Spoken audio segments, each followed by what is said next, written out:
Mesdames, Mesdemoiselles, Messieurs, bonjour. Eh bien, ce 12 juillet a eu lieu le premier conseil des ministres du nouveau gouvernement, entre 10h et 12h40 ce matin. Toute l'équipe de M. Messmer à l'Élysée, en délibération sous la présidence de M. Pompidou. Le compte-rendu de ce premier conseil doit nous apprendre le nom du président directeur général de l'ORTF. Mais c'est maintenant officiel, c'est déjà officiel, c'est M. Arthur Comte qui sera ce PDG, ce président directeur général.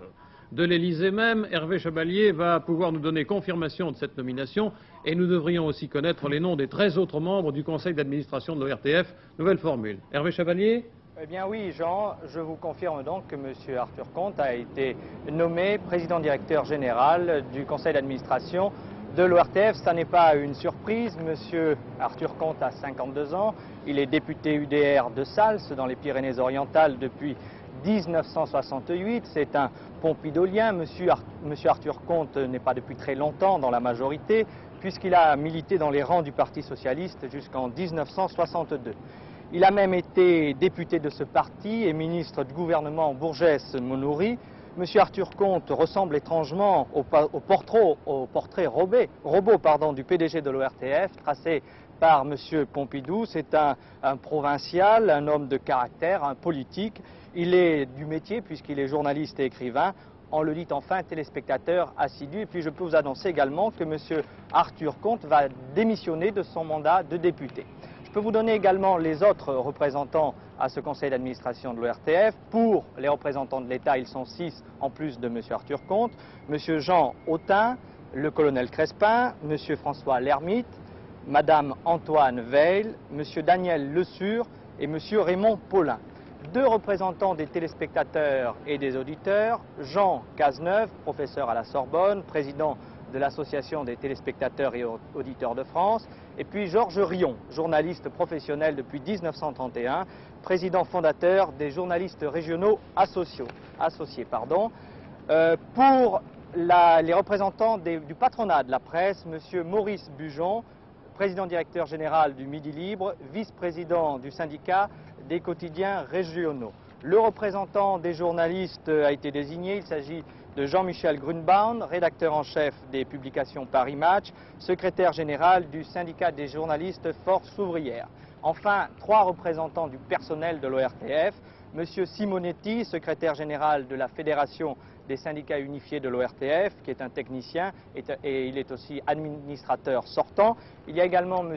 Marcel Huard, secrétaire général CGT de l'ORTF, qui est un conducteur automobile et qui est également un administrateur sortant. Et puis il y a enfin un réalisateur qui est M. De Flandre. Et voilà pour l'ensemble du conseil d'administration et M. Arthur Comte doit faire une première déclaration en début d'après-midi. En effet, nous avons pris toute disposition pour recueillir cette déclaration et pour la diffuser à Télésoir.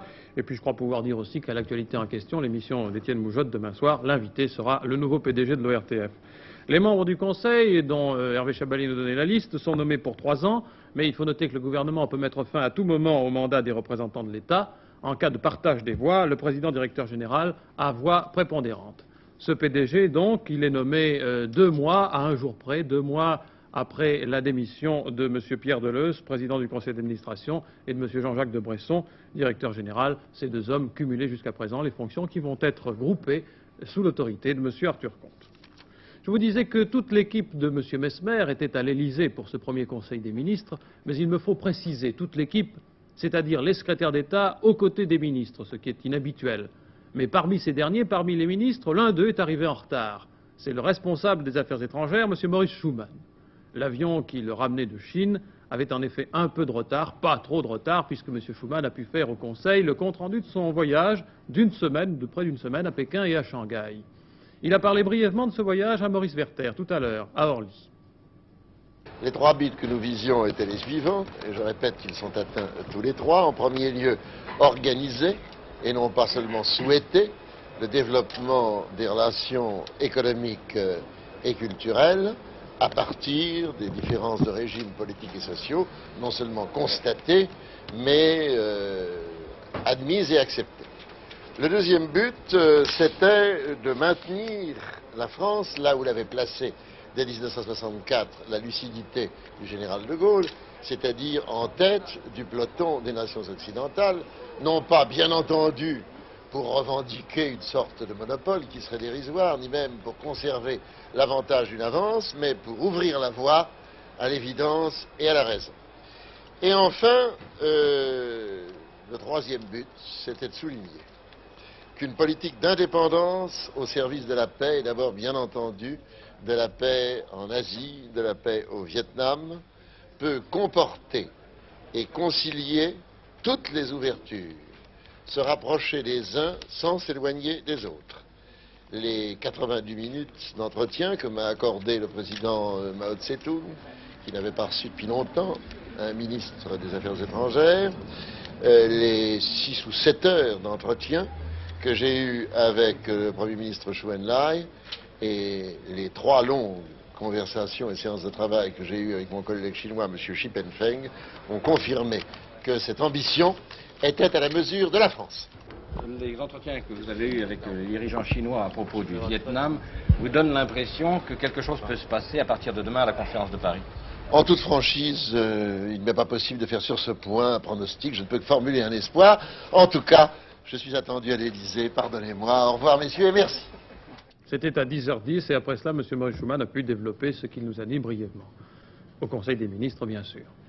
Autre ministre rentré tout juste pour le Conseil de ce matin, M. Michel Debré, responsable de la Défense nationale. Peut-être l'avez-vous entendu hier soir sur cette antenne dire que les nuages qui s'étaient élevés en 1966 et 67 dans les relations franco-américaines ont maintenant totalement disparu. On attend du ministère des Armées un communiqué sur les expériences françaises à Mururoa, dans le Pacifique. De sources sûres, on sait déjà que les 21 et 30 juin, 2 essais ont eu lieu. On pense qu'un 3e essai, une 3e explosion nucléaire, devrait prendre place la semaine prochaine. À l'étranger, la Convention démocrate à Miami a pris un tour décisif dès le milieu de ses travaux. Il reste encore 7 candidats à l'investiture, mais aux dernières nouvelles, plus de doute après le retrait de M. Humphrey et d'un autre candidat de premier plan, le sénateur Muskie. Oui, à Miami, les jeux sont faits. Humphrey et Muskie se sont rendus à l'évidence, battus, ils ont renoncé. Et McGovern est désormais certain d'être le candidat des démocrates à la Maison-Blanche. La victoire de McGovern, c'est d'abord la victoire de centaines de jeunes, de centaines de Noirs qui ont envahi la convention de Miami pour porter leur candidat à l'investiture. À Miami, c'est une nouvelle Amérique qui a pris conscience d'elle-même et qui s'est affirmée. Pour en avoir la preuve, il suffit de consulter le programme de McGovern. Retrait immédiat des Américains au Vietnam, réduction des forces américaines en Europe en accord avec les alliés des États-Unis, et puis ce point de détail pourtant infiniment révélateur, suppression du soutien américain au gouvernement des colonels grecs. Sur le plan intérieur, une réforme fiscale plus juste, la poursuite des efforts pour l'égalité raciale absolue, la mise sur pied d'un système de sécurité sociale. À travers McGovern, une certaine Amérique s'est vraiment donné un programme et un candidat de gauche.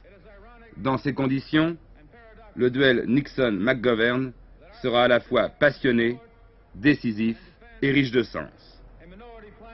Encore un souci cependant pour McGovern avant la campagne, trouver son vice-président. McGovern voudrait à tout prix Ted Kennedy, mais pour l'instant, Ted Kennedy refuse toujours. Les pressions sur lui cependant sont fortes.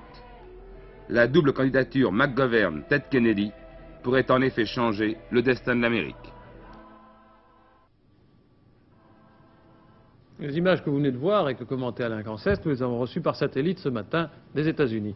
Oui, 49 ans, le sénateur McGovern, à cet âge-là, et très vite a accompli un chemin considérable. Très vite, je peux dire en un peu plus de 3 mois. D'un État du nord-ouest des États-Unis, le Dakota du Sud, qui est peu connu même des Américains, le sénateur est arrivé à la désignation pratiquement acquise pour faire face au président Nixon le 7 novembre prochain.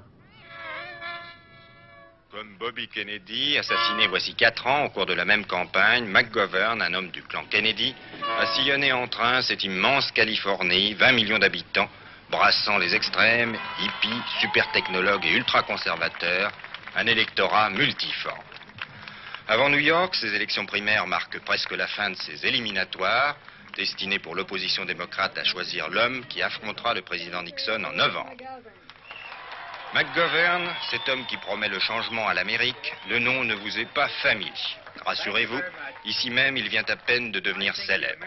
À la stupéfaction complète d'ailleurs de tous les professionnels de la politique. Au départ de la course, en effet, en janvier, le sénateur McGovern, sans argent, sans équipe, était classé monsieur 10% maximum des voix.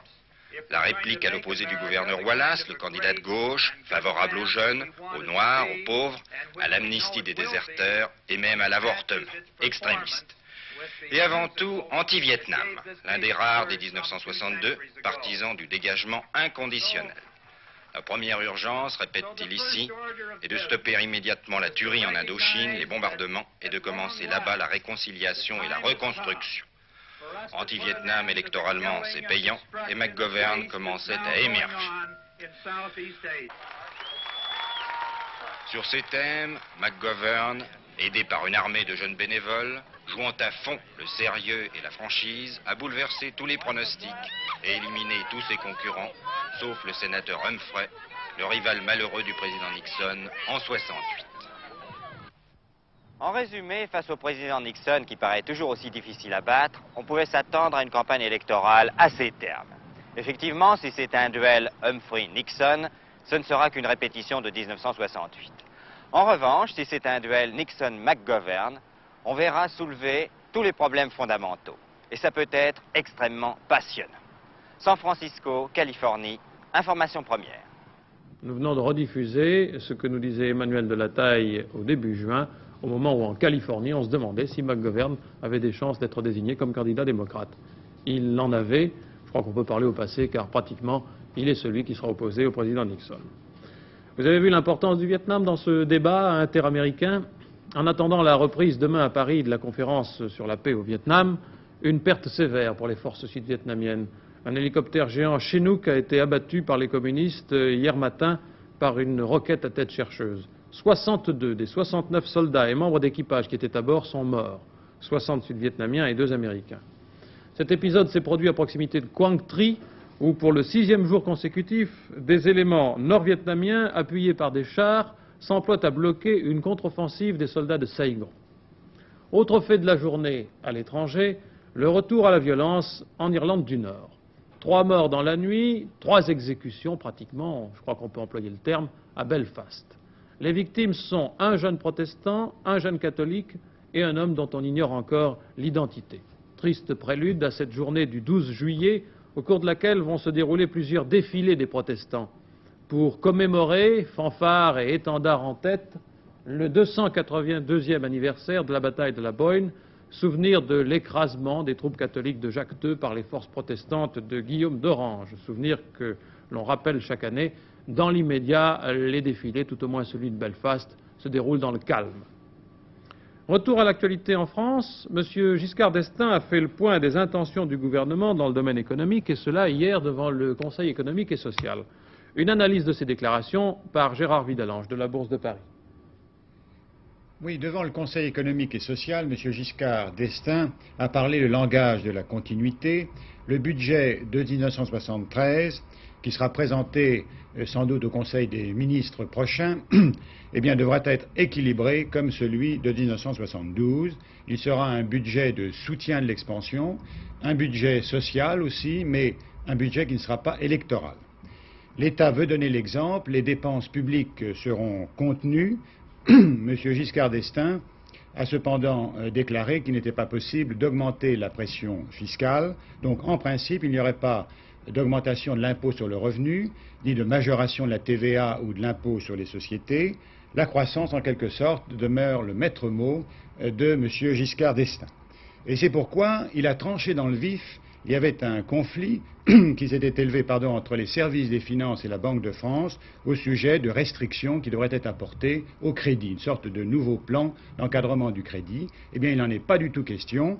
Bien que les crédits dispensés aux entreprises et aux particuliers aient augmenté de façon tout de même assez élevée, une progression qui est de l'ordre de 20% par an, eh bien, M. Giscard d'Estaing a estimé que toute restriction à cette générosité du crédit serait contraire aux besoins qui sont indispensables à la France en ce qui concerne les équipements, en ce qui concerne les investissements. D'autre part, bien sûr, il s'agit de contenir l'inflation. M. Giscard d'Estaing ne se résigne pas à cette inflation qui, a-t-il dit, est tout de même plus élevée que dans les autres pays industriels européens, puisque le niveau des prix est supérieur en moyenne de 0,50% par rapport à nos voisins. Si bien que la hausse des prix, toujours sur une perspective annuelle, si vous voulez, eh bien, est beaucoup plus proche de 6% que des 5% qui avaient été prévus officiellement par le gouvernement. Il reste que 73 sera une bonne année de croissance et également pour l'emploi, mais l'impératif national sera donc de discipliner les prix et les salaires. Et enfin, M. Giscard d'Estaing a voulu renforcer le rôle de la place financière de Paris et probablement des mesures vont être prises pour développer justement le marché financier de Paris. Merci Gérard, rendez-vous dans un quart d'heure pour les cours de la bourse. Vent de fronde en Bretagne chez les commerçants et artisans adhérents aussi du NATI. Leur président, Jean Ourmand, à la demande de ses adhérents, vient de prendre le maquis, de disparaître dans la nature. M. Ourmand a été condamné avant-hier par le tribunal correctionnel de Quimper à 3 mois de prison pour participation à des manifestations qui avaient dégénéré, à Rennes notamment. Alors il préfère, plutôt que de se rendre prisonnier et de se soumettre à la justice, il préfère disparaître, tout au moins pour quelque temps. En signe de protestation contre le jugement, les chambres de commerce et des métiers de Quimper ont aussi fermé pour une durée indéterminée. À l'autre bout de la France, pollution. Un arrêté municipal à hier, interdiction de se baigner, ce qui est plutôt fâcheux en cette période de l'année.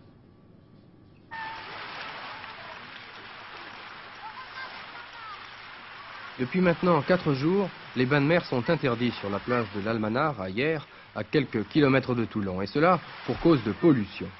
Le 4 juillet, la municipalité, conduite par le député maire UDR, M. Mario Bénard, a fait effectuer des prélèvements le long des 900 mètres de la plage suspecte, et les résultats sont éloquents. Les services départementaux de l'hygiène ont dénombré 2 400 000 colibacilles par litre, dépassant largement les 100 microbes par litre que peut tolérer l'organisme.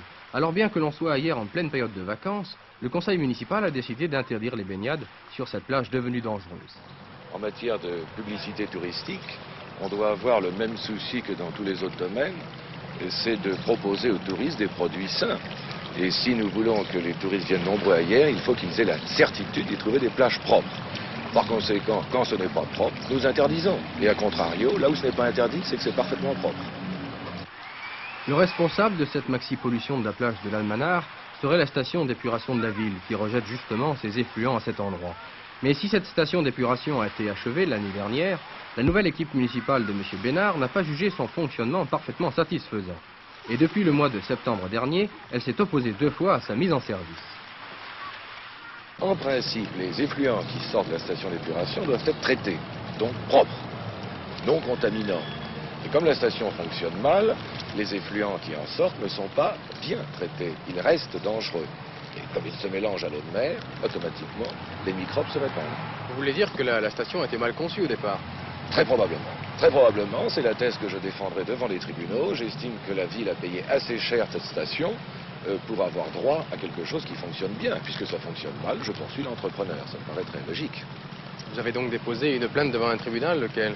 Je viens de confier le dossier à un avocat devant le Conseil d'État et la Cour de cassation, puisqu'il est probable qu'une partie du procès intéressera l'ordre judiciaire et l'autre partie l'ordre administratif. Surtout si, indirectement, les services d'État chargés du contrôle se trouvent eux-mêmes mis en cause, ne serait-ce que par le constructeur. Heureusement, l'arrêté municipal interdisant la baignade sur cette plage de la presqu'île de Gien est intervenu suffisamment tôt. On n'a signalé pour l'instant aucune victime de la pollution. Mais que les estivants se rassurent, il reste encore ailleurs plus de 29 km de plages propres. Vous pourrez donc vous tremper dans l'eau sans arrière-pensée. Route des vacances plus facile en Charente-Maritime. Un pont de près d'1 kilomètre de long permet de franchir la Seudre et d'économiser bien des kilomètres entre Marennes et la Tremblade. Nous allons voir ce pont d'un peu plus près. Le temps des croisières entre la Tremblade et Marennes est fini. Comme finit naguère le temps des croisières entre l'île d'Oléran et le continent, comme finira un jour peut-être, pourquoi pas, celui entre La Rochelle et l'île de Ré. Sur la Seudre, les bacs existaient depuis des temps immémoriaux. Actuellement, ils étaient gérés par la Régie des passages d'eau. De 7h à 21h, une rotation toutes les 30 minutes pour 6 francs par voiture. Pour éviter les files d'attente ou de nuit, il n'y avait qu'une solution, passer par Saujon, un détour d'à peu près 100 km. Pour favoriser à la fois l'économie et le tourisme, il fallait ce viaduc. Mis en chantier en mars 1971, il aura coûté 23 millions de francs, 2 milliards 300 millions de centimes. Le tablier est architecturalement très réussi. Il est porté par 12 piles et 2 culées.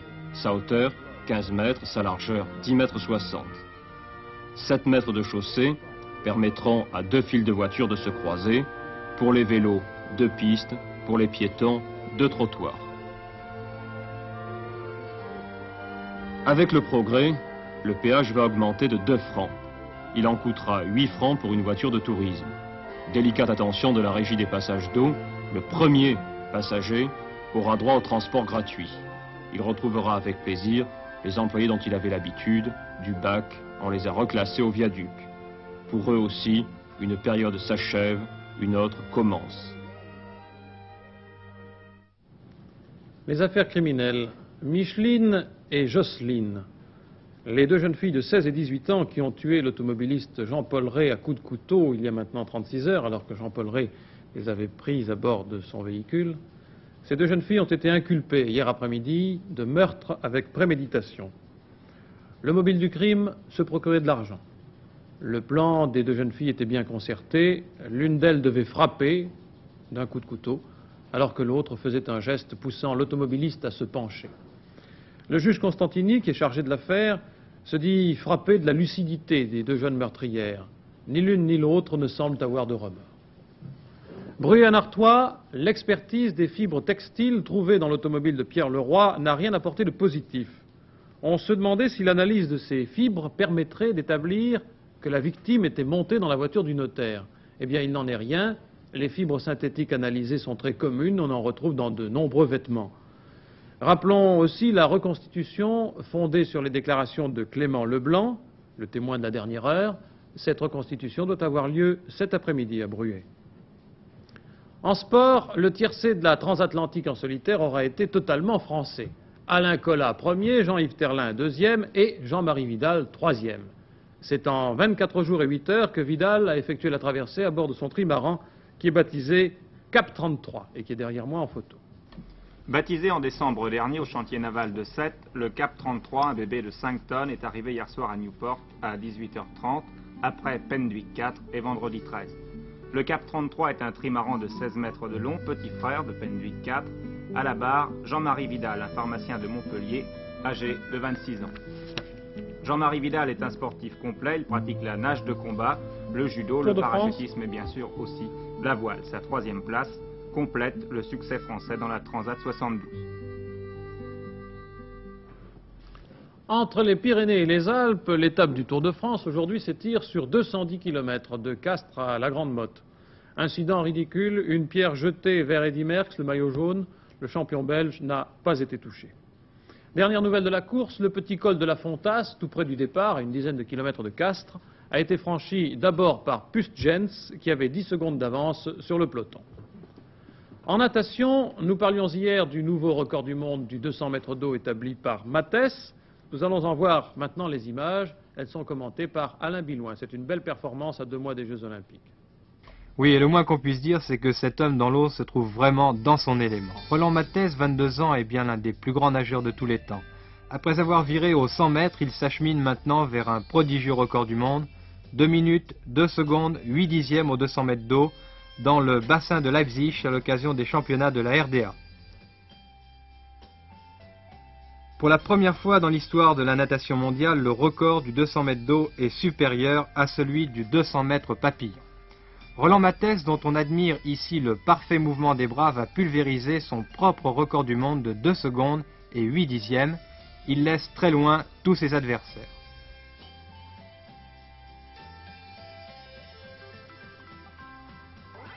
Aucun doute possible avant Munich, Mathès surclassera également tous ses rivaux en finale olympique.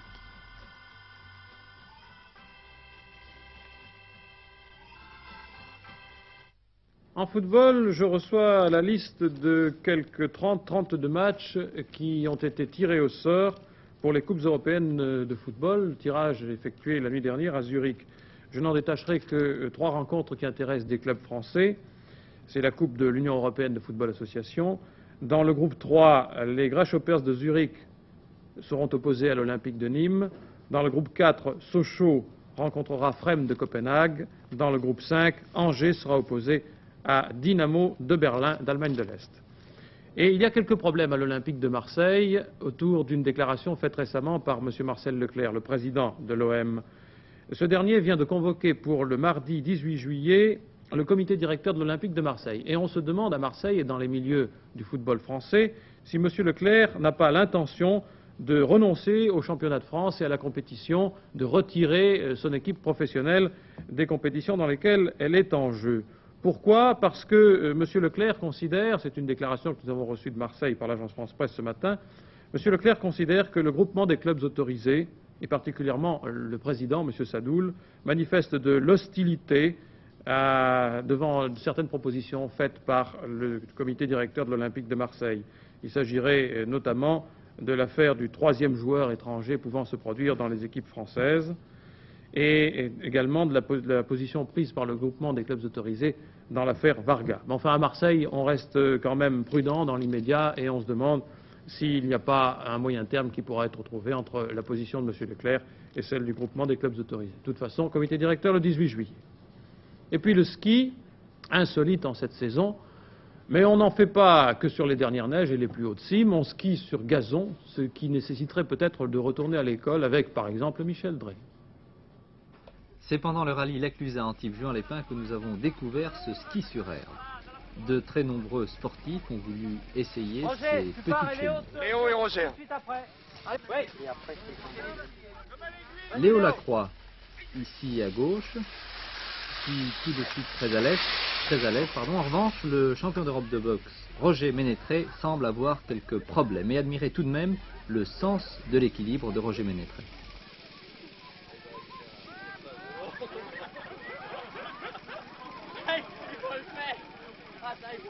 L'appareil consiste d'un accessoire du ski sur le plan d'entraînement, c'est efficace, pointu, équilibre et ça maintient pour l'hiver.